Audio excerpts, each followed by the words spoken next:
Hello et bienvenue dans ce nouvel épisode de It's Not a Bookcast. J'espère que vous allez bien, moi ça va. Avant de commencer l'épisode, j'aimerais vous remercier pour tous les gentils retours que j'ai reçus la semaine dernière. C'était adorable. Et petite mention spéciale aux gens que je connais dans la vraie vie. Je ne m'attendais pas du tout à ce que vous écoutiez ce podcast, encore moins aux personnes qui ne lisent pas. Donc merci beaucoup. Encore avant de commencer l'épisode, je vais encore faire une autre petite aparté. En fait, dimanche, j'étais à un book club dans ma ville et c'était beaucoup trop bien. Donc voilà, au cas où, si vous avez des book clubs dans votre ville, n'hésitez pas, allez-y, parce que c'était beaucoup trop bien. Genre, j'ai rencontré des filles, en fait, c'était tellement de bienveillance, c'était tellement d'échanges et tout, hyper bienveillant. Et ma palle va certainement augmenter. Oui, ça n'a aucun sens parce que l'épisode s'appelle certainement en 2025, je vide ma palle ou je n'aurai plus de palle. Et là, je vous dis que ma palle va augmenter. Mais en fait, suite à ces petits book club, je vais m'octroyer 2 jokers. Parce que de toute façon, ça me manque. En fait, voilà, d'acheter des livres. Je suis en train de spoiler l'épisode, mais parce qu'en fait, j'ai rencontré, il y avait une fille qui nous a parlé de Black Venus de Dahlia Blake et avec tellement d'amour. Et en fait, moi, j'étais là, elle en parlait, je buvais ses propos.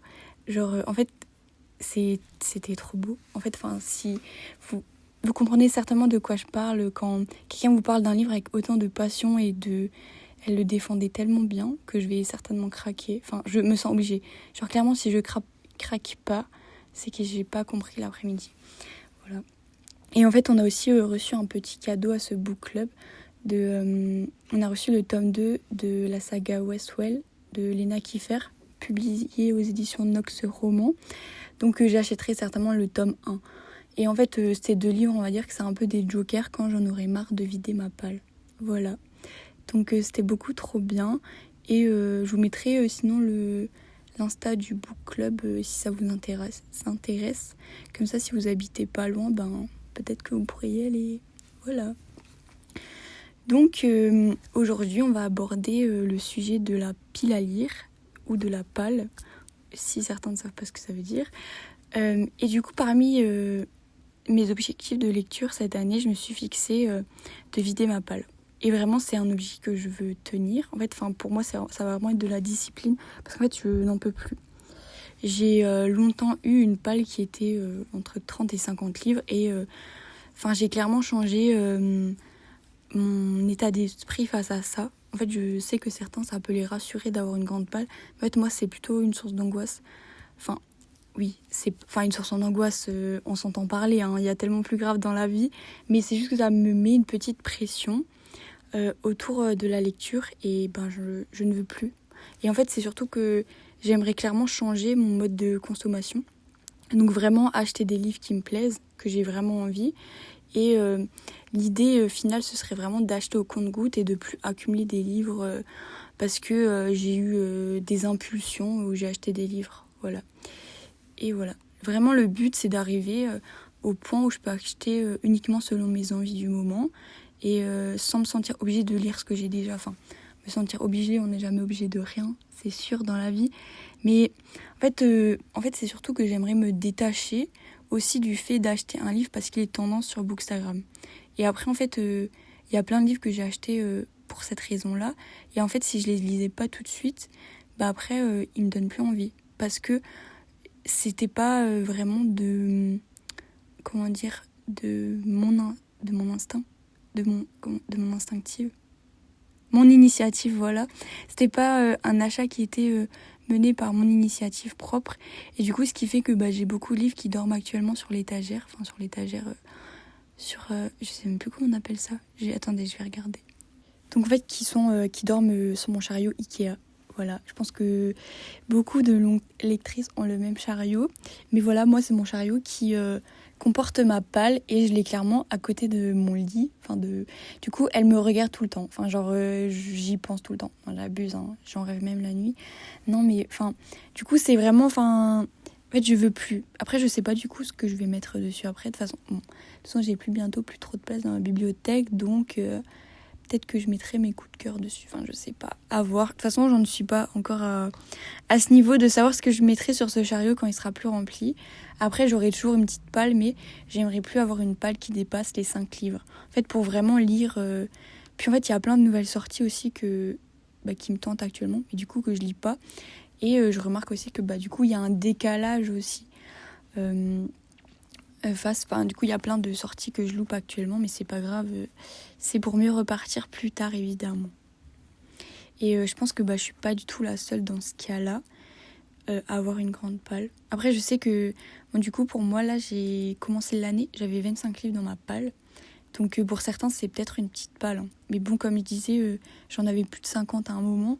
Donc c'est juste que depuis l'année dernière, j'essaye vraiment de les réduire à fond et de vraiment limiter mes achats compulsifs, on va dire, et d'acheter que des livres que j'ai vraiment envie. Sur l'année dernière, j'ai dû acheter 10 livres maximum, parce que j'ai acheté les Seasons, de Morgane Moncomble, et après des suites de sagas ou 1 ou 2 livres par-ci par-là qui venaient de sortir et qui me faisaient vraiment envie. Et voilà, donc ça fait vraiment un an et demi, vraiment que j'ai restreint mes achats de ouf pour ne plus avoir de palle. Et je sens que cette année, j'en aurai plus. On se retrouvera évidemment à la fin de l'année pour voir si j'ai réussi cet objectif ou pas. Mais je pense que ce sera le cas. Il y a certainement certaines personnes qui ont plus de 100 livres dans leur palle, même plus. Et comme je crois que je l'ai déjà dit avant, mais je sais que certains, ça les rassure parce qu'ils sont en mode, j'ai toujours de quoi lire. Je l'ai vu plusieurs fois sur Booksta parce que le sujet de la palle, ça revient assez fréquemment. Et c'est vrai que souvent les gens demandent combien les gens ont de livres dans leur palle pour un peu se rassurer. Et je suis toujours étonnée quand je vois qu'il y a des gens qui en ont plus de 200 qui ont plus de 200 livres dans leur palle. Je me dis waouh, tu ne vas jamais réussir à lire tout ça, je te l'assure. Non, je rigole, je leur souhaite d'y arriver, mais je pense qu'il y a forcément des livres quand tu as 200 livres dans ta palle qu'un jour tu n'auras plus envie de lire et ils seront là, juste tu les auras achetés, voilà. Et moi, je ne veux plus que ça soit mon cas. Je pense que vous l'avez compris. Hein. Et surtout, pour le moment, j'ai bien avancé plutôt dans mon défi de réduire ma palle. En fait, hier, c'était mon anniversaire. Et non, je demande jamais de livres.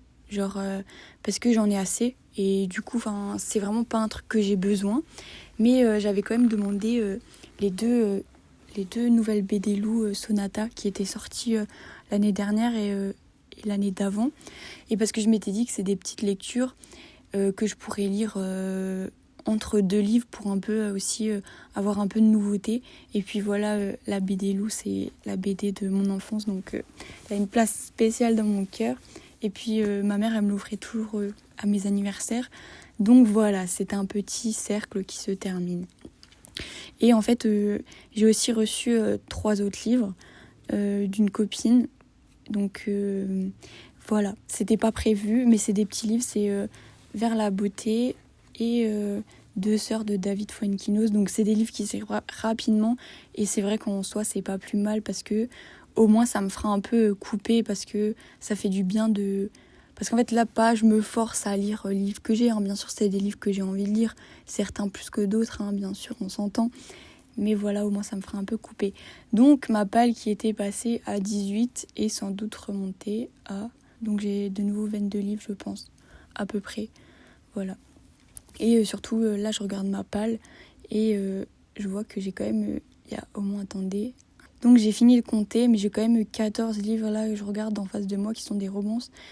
Ça n'a rien d'étonnant, hein, évidemment, parce que c'est quand même mon genre de prédilection, ce que je préfère lire. Mais voilà, j'aimerais commencer quand même à diversifier mes lectures et me tourner davantage vers d'autres genres comme les thrillers et les policiers que j'adore. Là, j'en ai juste un dans ma palle. Ou bien des romans un peu plus contemporains, un peu plus adultes. Enfin, il n'y a pas de livres qui sont pour les adultes, mais voilà, ma mère, elle a plein de Virginie Grimaldi, Valérie Perrin, ces autrices-là, en fait, qui, je pense, font des livres genre magnifiques. Et que j'ai pas lu. Donc voilà, c'est des livres que j'aimerais lire aussi, ou bien lire un peu plus de développement personnel. Voilà. Je pense que je vais relire prochainement les Accords Toltec, parce que je trouve que c'est une lecture qui est pas mal à relire une fois par an. Et là, j'aimerais lire aussi la Miracle Morning, parce que en plus mon père il l'a, donc j'aurais pas besoin de l'acheter. Voilà. Et aussi, il y a le fait que là, il y a quasiment que du Hugo Roman. Toujours en face de moi, il y a que du Hugo Roman, sauf 3-4 livres qui sont d'autres maisons d'édition. Donc j'aimerais aussi découvrir de nouvelles maisons d'édition parce que, voilà, Hugo, j'adore. Hein. C'est ma bibliothèque qui constituée quasiment de livres de Hugo Roman.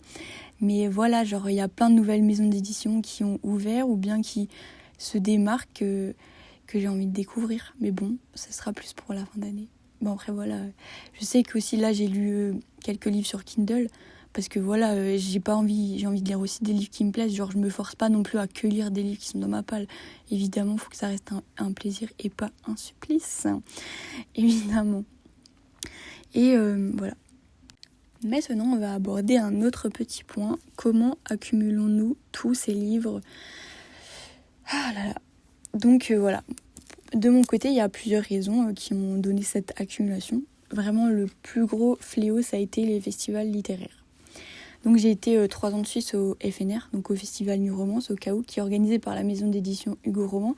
Donc vous comprendrez pourquoi actuellement ma palle n'est constituée quasiment que de Hugo Roman. Ça va de soi. Et en fait, j'ai accumulé vraiment une grande partie de mes livres là-bas, parce que quand t'es dans l'effervescence du festival, t'es entouré de bouquins, donc c'est vraiment très difficile de résister. Et ils sont tous plus intéressants que les uns que les autres. Après, tu vas rencontrer des auteurs aussi qui vont te parler de leur ouvrage avec passion, qui vont te délivrer quelques anecdotes.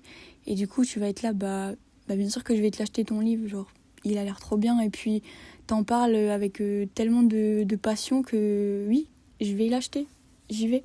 Et après aussi, tu vas discuter avec des gens qui vont te parler, par exemple, de leur dernier coup de cœur, ou des livres qu'ils ont adorés. Ils vont te dire « Waouh, mais ce livre, il est incroyable !» Donc, en fait, tu as tous ces éléments-là qui vont faire que tu vas succomber très facilement lors d'un festival. Et je pense que si vous étiez déjà à un festival, vous ne pouvez que confirmer mes propos. Enfin, le festival, c'est vraiment... je discutais avec la fille que j'ai rencontrée au book club qui nous a conseillé Black Venus de Dahlia Blake. En fait, elle était au festival Escapade à Strasbourg. Et elle me disait qu'elle était repartie avec 30 livres, je crois. Je sais plus, je crois qu'elle arrivait avec 16 et elle est repartie avec 30, donc elle a dû en acheter 15. Voilà, c'est des... Et après, c'est trop bien. Genre, je vous jure que on regrette pas du tout ces achats-là parce qu'ils étaient faits sur un moment de rencontre, de partage, de bienveillance. Enfin, c'était trop bien. Voilà. Ensuite, après, il y a également l'influence de Bookstagram. Parce qu'en fait, je me suis rendu compte que j'achetais jamais de livres que j'avais pas vus sur Bookstagram. C'est vrai. Et c'est vrai que vraiment, en fait, c'est comme si j'avais besoin un peu d'avoir une validation de certaines personnes. En fait, si je l'ai pas vu, c'est qu'en fait, je sais pas s'il va me plaire ou pas. Et après, il y a aussi le fameux phénomène, en fait, tout le monde en parle sur Booksta. Donc, vraiment, les maisons d'édition font un super marketing sur ça. Parce qu'en fait, il y a des livres, on les voit passer vraiment. Mais il n'y a pas vraiment trop... Enfin, je dirais au moins 2, 3, 4 fois par jour. Enfin, en plus, je suis gentille, hein, ça peut être vraiment plus. Et c'est comme, en fait, on subit un peu un matraquage publicitaire. Et en fait, ça nous donne un peu un sentiment d'urgence, qu'on veut absolument l'acheter et comprendre l'engouement qu'il y a autour, la hype. Et on est en mode, mais attends, mais pourquoi les gens, ils ont autant aimé? Donc, voilà. Donc, je suis sûre que je suis certainement pas la seule à céder à cause de ça. Après, c'est un peu contraire à ce que je dis, parce que j'ai un compte Booksta aussi. Mais voilà, et j'aimerais un peu me détacher de l'influence de Bookstagram et découvrir de nouvelles personnes, de nouveaux auteurs, de nouvelles maisons d'édition. Et en fait, tout ça va dans le fait que j'aimerais vraiment découvrir de nouvelles choses. Parce que je pense que je suis à un stade de la lecture où genre, je lis tout le temps la même chose. Et pas que j'aime pas, hein, évidemment, mais voilà. C'est un peu un tournant, je pense, dans ma vie de lectrice que je suis en train de vivre. Et après, il y a aussi le Pass Culture qui m'a fait énormément acheter. Voilà. Après, là, franchement, je regarde ma palle en face de moi. Il me reste un livre du Pass Culture, mais il faut quand même dire que le Pass Culture, j'ai 23 ans maintenant. Et le Pass Culture, c'était quoi? Ça s'est arrêté en 2020. Quand j'avais 20 ans, c'est 2 ans. Hein. Donc voilà, ça veut dire que ça fait quand même ce livre classique. Donc c'est Le Père Goriot de Honoré de Balzac. Parce que c'est un classique qui m'a toujours un peu attirée. C'est rare, mais ça arrive. Et en fait, ça fait au moins 2 ans qu'il est là, qu'il me regarde. Et que je le sors pas, et il attend. Après, du coup, en fait, c'est surtout le fait d'avoir une grande palle. Je me suis rendue un peu compte d'une problématique, en fait. C'était que certains livres de ma palle ne me font plus envie. Alors, ils me faisaient envie au moment où je les ai achetés parce que j'étais dans le mood où j'étais vas-y, celui-là, il a l'air trop cool. J'étais influencée par l'instant, par la hype. Et en fait, le fait, c'est que aujourd'hui, mon état d'esprit, il a changé. Il y a certains livres qui traînent dans ma palle et qui me donnent plus trop envie de les lire. Donc notamment La fille de papier de Guillaume Musso, La dette de Margie No Name, alors qu'il me tentait de fou sur le moment. Il me semble que c'est un peu une histoire de CIA ou FBI. Donc en vrai ça me tente quand même, mais je sais qu'il me tentait pas autant qu'au moment où je l'ai acheté. Et après il y avait quand même les McCoy de Alexia Antil, parce qu'en fait on l'a vraiment beaucoup vu passer sur les réseaux sociaux à un moment. Et du coup j'étais trop dans la hype et je voulais comprendre le phénomène. Et en fait je l'ai pas lu tout de suite. En fait j'ai lu le tome 1 et après j'ai acheté le tome 2. Et en fait je sais pas pourquoi. En plus le tome 1 se finit sur un plot twist de malade, je crois. Je me souviens plus tout à fait. Mais en fait j'ai acheté le tome 2 et j'ai jamais lu. Et en fait du coup maintenant je suis en mode ça m'a passé. Mais bon du coup je pense que je vais le lire. Mais après le truc c'est qu'il y a beaucoup de tomes en plus je crois. Et je déteste acheter un livre pour pas le lire aussi. Donc je vais quand même les lire, enfin tous ces livres qui me tentent pas.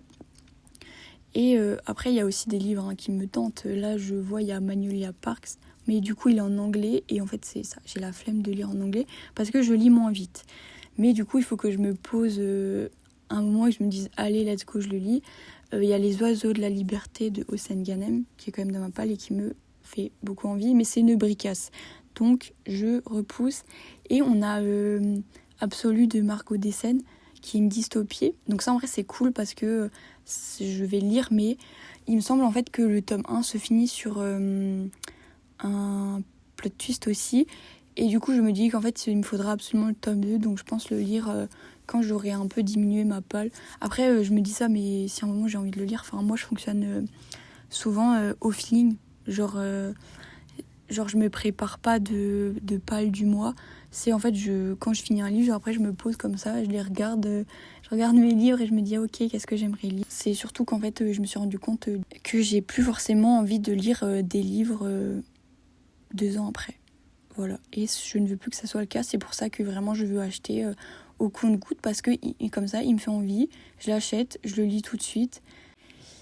Alors j'ai mis en place une petite stratégie pour atteindre mon objectif de vider ma palle, qui est évidemment de me mettre en no-buy. Je ne m'autorise pas à acheter de livres sauf exception. Donc comme je vous le disais au début de l'épisode, j'achèterai 2 livres je pense, mais aussi pour avoir le plaisir d'aller en librairie, parce que bien sûr que ça me manque en fait. Après j'y suis quand même allée, mais franchement y aller et ne rien acheter, c'est horrible.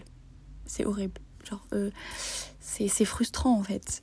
Voilà, donc je me suis mis en no-buy et je n'achèterai pas avant que ma palle soit réduite à moins de 5 je pense. Et c'est surtout que ça va m'aider à réfléchir avant d'acheter et de ne pas succomber aux tendances. Parce que même là forcément il y a des nouvelles sorties qui me tentent énormément. Et certainement je pense que j'aurai fini ma palle, je sais pas quand. Je sais pas, cet été ça serait bien. Il y a forcément des sorties qui me faisaient envie là en janvier-février qui me feront plus envie en juillet-août. Donc aussi voilà, ça va m'aider à ne pas succomber aux tendances. J'essaye aussi un peu de varier mes lectures, même si j'essaye de vider ma palle en priorité. Voilà, j'ai quand même par exemple mon beau-père qui a acheté Le tatoueur d'Auschwitz en février et du coup il me l'a passé, il m'a dit vas-y lis-le, parce qu'en plus il y avait l'adaptation en série qui était diffusée 1 ou 2 semaines après. Et voilà, donc en fait je m'autorise un peu aussi à couper, où là j'ai acheté Lettre d'amour à mon whisky de Candice Steiner en anglais. En français, qu'est-ce que je raconte, je l'ai lu en français, je voulais dire en Kindle, et c'était trop bien. Vraiment, je vous conseille de fou. J'ai jamais été autant frustrée à la lecture d'un livre, mais voilà, au moins ça me permet un peu de couper aussi et de pas lire seulement. Donc oui, je suis en no-buy, mais no-buy avec Joker. Parce qu'évidemment, la lecture, ça doit rester un plaisir et non une contrainte. Peut-être que je vais aussi voir pour vendre certains livres qui me font plus du tout envie. J'en ai vendu un là la semaine dernière. Désolée à lui. Mais voilà, du coup, c'est un peu de l'argent perdu et j'aime pas trop me dire que j'ai perdu de l'argent. Bon, je pense qu'il va être temps de conclure cet épisode. J'ai l'impression d'avoir dit le mot pâle beaucoup trop de fois et j'ai l'impression d'avoir aussi dit beaucoup de fois voilà. Donc je pense que je vais un peu essayer de le couper au montage après. Je suis choquée, on est à plus de 20 minutes d'enregistrement, je pensais pas du tout. On se retrouve du coup en fin d'année prochaine pour vous dire si j'ai réussi mon objectif de vider ma palle. J'espère que vous croyez en moi, parce que moi je crois en moi pour ce petit objectif. J'espère que ça vous aura plu. Et du coup on se retrouve la semaine prochaine, jeudi, pour le prochain épisode. Merci d'avoir pris le temps de m'écouter. Des bisous.